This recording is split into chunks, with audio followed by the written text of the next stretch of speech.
রূপসী মাইয়ারে তোর কলসির ভেতর কি খাঁটি গরুর দুধ বেচতে এনেছি।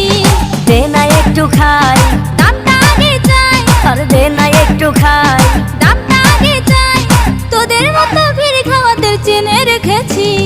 ও রূপসী মাইয়ারে তোর কলসির ভেতর কি খাঁটি গরুর দুধ বেচতে এনেছি।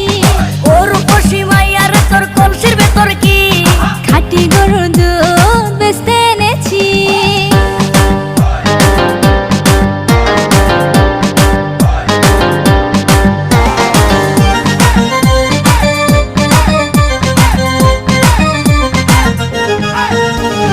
তোর দুধেতে আছে পানি, আমি কিন্তু সবই জানি। না খাওয়ালে জানবে সবাই তোর দুধেতে কোনো স্বাদ নাই।